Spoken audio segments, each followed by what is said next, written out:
이 손을 보십시오. 사람들은 이 상처를 보고 묻습니다. 끔찍한 사고를 당한 것이 아니냐고요. 하지만 저는 이렇게 대답합니다. 이 상처는 제가 가장 춥고 어두웠던 감옥 바닥에서 얻은 세상 그 무엇과도 바꿀 수 없는 증표입니다. 이 투박하고 흉측한 모양새가 바로 제가 예수 그리스도를 만났다는 가장 확실한 증거입니다. 저는 숨 쉬는 것조차 죄가 되는 땅, 북한에서 태어났습니다. 믿음이라는 단어는 입 밖으로 꺼내는 순간 가족 모두가 사라지는 사형 선고와 같았습니다. 하지만 저는 믿었습니다. 그리고 그 믿음 때문에 체포되었고 고문당했으며 인간의 존엄성이 완전히 파괴되는 곳으로 던져졌습니다. 제가 오늘 이 이야기를 하는 이유는 제가 얼마나 고통받았는지 자랑하기 위함이 아닙니다. 이 지옥 같은 삶 속에서조차 하나님께서 단 한 번도 저를 놓지 않으셨음을 증언하기 위함입니다. 저를 배신한 사람에 대한 증오가 제 심장을 태워버릴 것 같았을 때 그분은 그 불 속으로 직접 들어오셨습니다. 저는 오늘 이 어두운 사연을 통해 빛을 이야기하고 싶습니다. 죽음 앞에서 비로소 발견한 삶의 의미, 그리고 용서할 수 없는 일을 용서하게 만든 그 기적적인 힘을 여러분과 나누고 싶습니다. 이 간증이 지금 절망의 문턱에 서 있는 누군가에게 작은 촛불이라도 되기를 간절히 소망합니다. 저의 삶은 완벽한 이중생활이었습니다. 낮에는 체제에 충실한 일꾼이었고 밤에는 목숨을 걸고 기도하는 자였습니다. 제가 태어나고 자란 곳은 신을 허락하지 않는 땅이었습니다. 오직 정해진 것만을 따라야 했고 마음속의 작은 생각조차 검열의 대상이었습니다. 하지만 저에게는 비밀스러운 유산이 있었습니다. 어머니가 숨겨두셨던 낡고 너덜너덜한 종이 뭉치였습니다. 손으로 한 글자 한 글자 필사된 성경 조각들이었죠. 어머니가 이 땅을 떠나시면서 남겨주신 가장 위험하고도 귀한 보물이었습니다. 처음에는 두려움 그 자체였습니다. 이 종이 한 장이 발각되면 나와 내 가족 전체가 사라진다는 것을 알았기 때문입니다. 그래서 저는 그 성경 조각들을 장롱 깊숙한 곳에 넣어두고 외면하려 했습니다. 그러나 세상의 무게와 억압 속에서 지쳐갈수록 자꾸만 그 종이 냄새가 그리워졌습니다. 어느 날 밤, 저는 용기를 내어 호롱불을 가장 희미하게 켜고 그 종이를 펼쳐보았습니다. 제가 읽은 구절은 지금도 잊을 수 없습니다. 수고하고 무거운 짐 진 자들아, 다 내게로 오라. 내가 너희를 쉬게 하리라. 그 글자를 보는 순간 제 마음의 얼음이 깨지는 것 같았습니다. 제가 세상의 짐과 체제의 짐을 지고 너무나 무거워하고 있었는데 누군가 와서 모든 것을 내려놓으라고 말해주는 것 같았습니다. 그때부터 저는 홀로 기도하기 시작했습니다. 이불을 뒤집어 쓰고 숨 쉬는 것도 조심하며 속삭이는 기도였습니다. 그러다 용기를 내어 저와 같은 마음을 가진 이들을 찾았습니다. 그들과 함께하는 시간이 저의 유일한 안식처였습니다. 우리는 좁고 냄새나는 지하실에 모여 무언의 예배를 드렸습니다. 소리 내어 찬송할 수 없어 입만 벙긋거렸고 말씀을 함께 읽을 수 없어 눈빛으로만 성경의 구절을 나누었습니다. 그 지하교회는 세상의 눈에는 볼품없고 초라했지만 저에게는 천국보다 더 화려하고 안전한 성전이었습니다. 그곳에서 저는 처음으로 진정한 형제애와 신뢰를 배웠습니다. 우리는 서로의 생명줄이었습니다. 가장 끈끈한 믿음으로 하나 되어 이 세상의 어둠을 함께 이겨내고 있다고 굳게 믿었습니다. 그러나 행복은 너무 짧았습니다. 평화로운 날들이 이어질수록 제 마음 한구석에는 불안한 그림자가 드리우기 시작했습니다. 제가 가장 의지하고 모든 비밀을 공유했던 그 사람의 눈빛이 어느 날부터 조금씩 차가워지는 것을 느꼈습니다. 이상하게도 모임의 내용이 외부로 새나가는 듯한 정황이 포착되기도 했습니다. 하지만 저는 애써 외면했습니다. 설마 목숨을 걸고 함께하는 우리가 인간적인 정과 신뢰가 저희 눈을 멀게 했습니다. 저는 저의 신앙과 생명을 맡겼던 그 신뢰의 끈이 사실은 저를 옥죄어오는 올가미가 되고 있었다는 것을 꿈에도 생각지 못했습니다. 그렇게 저는 폭풍우가 몰아칠 줄 모르는 고요한 바다 위에 떠 있었습니다. 그리고 어느 날 밤 모든 것이 산산조각 났습니다. 그날 밤의 기억은 여전히 제 심장을 찌릅니다. 유난히 달이 밝았고 모든 것이 고요했습니다. 갑자기 문이 부서질 듯 열리는 굉음이 울려 퍼졌습니다. 저는 반항할 생각조차 할 수 없었습니다. 짐승처럼 끌려나가는 순간 저는 깨달았습니다. 올 것이 왔구나. 나의 비밀이 폭로되었구나. 끌려간 취조실의 차가움은 뼛속까지 스며들었습니다. 그리고 그곳에서 저는 가장 끔찍한 진실을 마주해야 했습니다. 제가 목숨을 걸고 믿고 의지했던, 생명줄이라 생각했던 그 관계가 사실은 저를 지옥으로 인도하기 위해 설치된 덫이었다는 사실을 말입니다. 제가 모든 것을 걸었던 그 사람의 싸늘한 시선이 저를 꿰뚫을 때 육체의 고통보다 더한 영혼의 절규가 터져나왔습니다. 배신당한 충격은 육체의 고통을 압도했습니다. 그때부터 고문이 시작되었습니다. 사람의 정신과 영혼을 무너뜨리는 가혹한 시간이었습니다. 그들은 저에게 믿음을 버리라고, 제가 알고 있는 모든 사람의 이름을 불라고 강요했습니다. 저는 이 악몽이 빨리 끝나기를, 차라리 죽음이 찾아오기를 간절히 기도했습니다. 하지만 죽음은 찾아오지 않았습니다. 고통은 멈추지 않았습니다. 고문의 와중에도 제 머릿속을 떠나지 않던 질문이 있었습니다. 하나님, 도대체 어디 계십니까? 우리가 목숨 걸고 당신을 예배했는데 왜 당신은 이 악의 현장 앞에서 침묵하십니까? 제가 비명을 지를 때, 피를 토할 때 저는 하늘을 향해 소리쳤습니다. 왜 저를 버리셨습니까? 왜 제가 당신을 믿었다는 이유로 이런 고통을 받아야 합니까? 육신의 고통은 언젠가 끝날 것이지만 하나님이 저를 버리셨을지도 모른다는 그 영적인 갈증과 고독은 저를 완전히 부수었습니다. 저는 모든 것을 포기했습니다.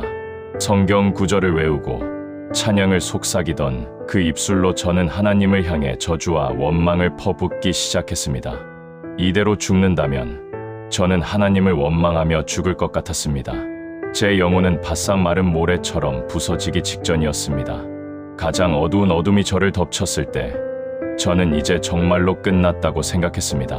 저는 마침내 인간의 존엄성이 완전히 제거된 곳, 죽음만이 가득한 정치범, 수용소로 이송되었습니다. 그곳은 지옥보다 더 차가운 땅이었습니다. 영아의 추위와 끊임없는 굶주림, 그리고 매일 반복되는 강제 노역 속에서 저는 서서히 무너져 내렸습니다. 육체는 한계에 달했고 마음은 짐승처럼 변해갔습니다. 옆 사람이 쓰러져 죽어도 아무런 감정을 느끼지 못했습니다. 저 역시 언젠가 눈 속에 묻힐 시체 중 하나가 될 뿐이었습니다. 매일 밤 저는 잠들기 전에 기도했습니다. 하지만 이전처럼 하나님을 찾지 않았습니다. 그저 내일 아침 눈을 뜨지 않게 해달라고, 이 고통을 끝내달라고 죽음을 간구했습니다. 희망이라는 단어는 먼 옛날의 전설처럼 느껴졌습니다. 저는 결국 하나님이 저를 버리셨다고 확신했습니다. 그러던 어느 날 저는 중노동 중에 쓰러졌습니다.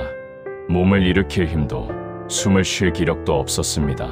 차가운 눈밭에 누워 의식이 희미해지는 순간 저는 이제 정말 끝이구나 생각했습니다. 수많은 원망과 후회가 제 머리를 스쳤고 모든 것이 암흑 속으로 가라앉는 것 같았습니다. 그때였습니다. 완전히 의식을 놓아버리기 직전 칠흑 같은 어둠 속에서 아주 미세하지만 압도적인 빛이 제게 다가왔습니다. 그것은 눈에 보이는 빛이 아니었습니다. 제 영혼 깊은 곳에서 터져나오는 따뜻함, 제 존재를 완전히 감싸는 평안함이었습니다. 저는 그곳에서 알 수 없는 목소리를 들었습니다. 그 목소리는 저를 나무라거나 묻지 않았습니다. 그저 이렇게 속삭이는 듯했습니다. 사랑하는 아들아, 내가 너와 함께 있다. 내가 겪는 이 고통, 내가 이미 너보다 먼저 겪었다. 순간 저의 몸을 짓누르던 극한의 추위와 고통이 사라지는 듯했습니다. 제가 하나님을 향해 왜 침묵하냐고 절규했던 그 모든 순간 그분은 이미 제 옆에, 제 고통의 가장 깊은 지점에 함께 계셨던 것입니다. 제가 수용소 바닥에서 고통스러워할 때 그분은 저와 같은 옷을 입고 저와 같은 추위를 견디고 계셨던 것입니다. 그 깨달음은 단순한 위로를 넘어선 존재의 혁명이었습니다. 저는 완전히 무너진 그 자리, 모두가 버린 그 지옥 한복판에서 비로소 살아계신 하나님을 만났습니다. 저는 이제 혼자가 아니었습니다. 더 이상 구원받기 위해 몸부림칠 필요도 없었습니다. 이미 구원자가 이곳에 와 계셨기 때문입니다. 그 순간부터 수용소의 차가운 바닥은 저에게 가장 거룩한 성전이 되었습니다. 그날의 깨달음 이후 저의 삶은 이전과 완전히 달라졌습니다. 육체는 여전히 춥고 굶주렸지만 영혼은 기적적으로 배불렀습니다. 저는 더 이상 죽음을 갈망하지 않았습니다. 대신 이 땅에 살아남아 이 진실을 증언해야 한다는 강력한 사명을 부여받았습니다. 저는 기도하기 시작했습니다. 벽을 향해 소리치지 않고 제 안에 성전에 계신 그분을 향해 속삭였습니다. 생존을 위한 싸움은 계속되었지만 이제는 홀로 싸우는 것이 아니었습니다. 수용소의 철조망을 넘어 자유를 향한 탈출을 감행하는 과정은 인간의 능력 밖이었습니다. 얼어붙은 강을 건너고 험준한 산맥을 넘을 때마다 저는 수도 없이 쓰러지고 피를 흘렸습니다. 그때마다 저는 제 몸을 지탱하는 것이 으스러진 뼈나 근육이 아니라 제 안에 계신 그분의 약속임을 깨달았습니다. 저는 마침내 국경을 넘어섰고 그토록 그리워하던 자유라는 공기를 마시게 되었습니다. 그러나 진정한 고통은 육체의 자유를 얻은 후에 시작되었습니다. 저는 세상의 빛 아래 나왔지만 제 마음속에는 또 다른 감옥이 있었습니다. 바로 저를 배신한 사람에 대한 증오라는 이름의 감옥이었습니다. 잠을 잘 수 없었습니다. 그 사람의 얼굴, 저를 팔아넘기던 그 싸늘한 시선이 매일 밤 저를 찾아왔습니다. 저는 이를 갈며 복수를 다짐했습니다. 내가 살아남은 것은 저 사람에게 복수하기 위함이다. 하나님이 나를 살리신 이유는 정의를 실현하기 위함이다. 저는 그 증오를 연료 삼아 살아갔습니다. 그 증오가 사라지면 제가 그 지옥을 견뎌낸 의미 자체가 사라질 것만 같았습니다. 하지만 동시에 제 안의 성전에서는 또 다른 목소리가 들려왔습니다. 내가 받은 용서를 생각하라.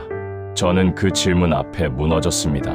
저는 하나님께 너무나 큰 죄를 지었고 그 모든 것을 용서받았습니다. 하지만 정작 저에게 작은 상처를 준 사람은 용서할 수 없었습니다.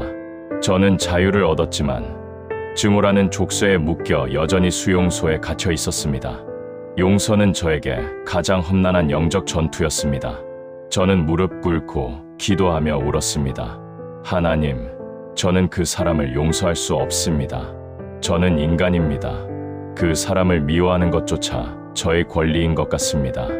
하지만 제 기도가 깊어질수록 그 사람의 얼굴이 아니라 십자가에 달리신 예수님의 얼굴이 보였습니다.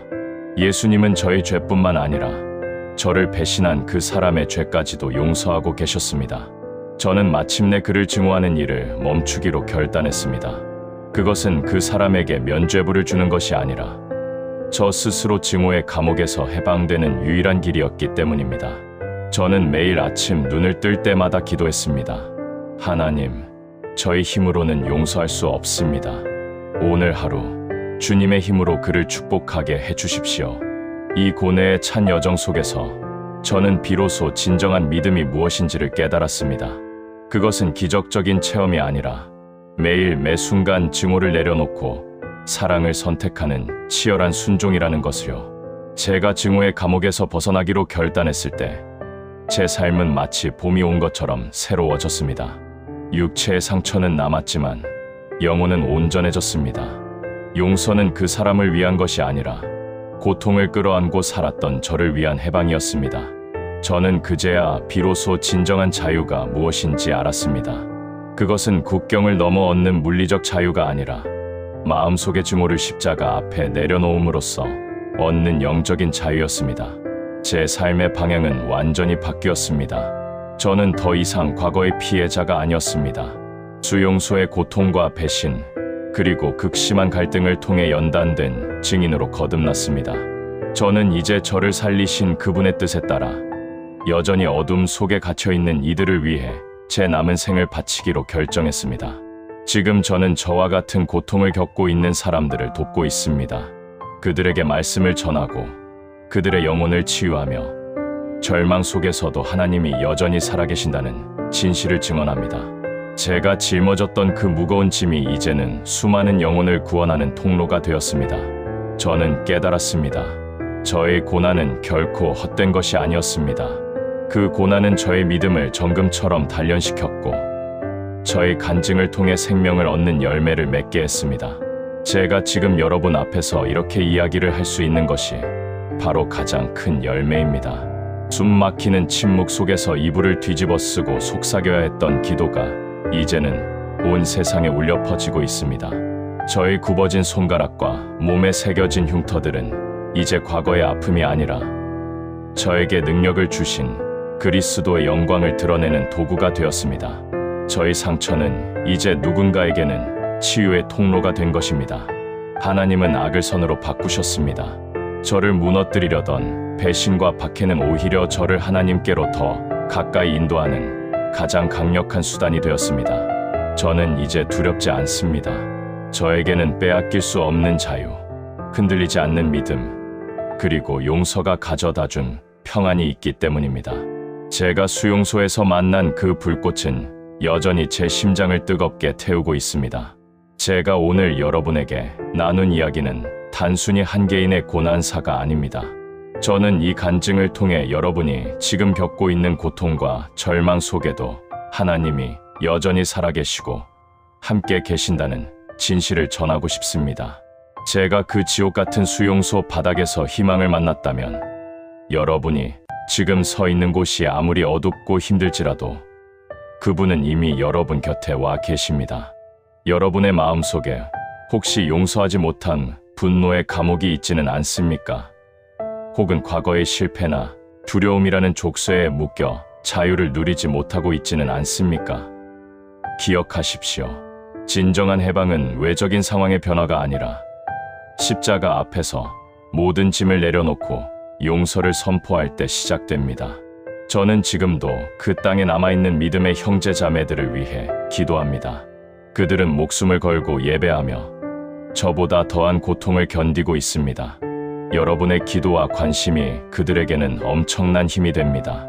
부디 여러분의 작은 마음을 모아 이 땅의 모든 어둠 속에서도 빛을 잃지 않는 이들을 기억해 주십시오. 저의 간증이 여러분의 삶에 용기와 희망을 불어넣었기를 기도합니다. 살아계신 하나님은 어제나 오늘이나 영원토록 동일하십니다. 믿음을 지키십시오. 그분은 결코 우리를 버리지 않으십니다. 감사합니다.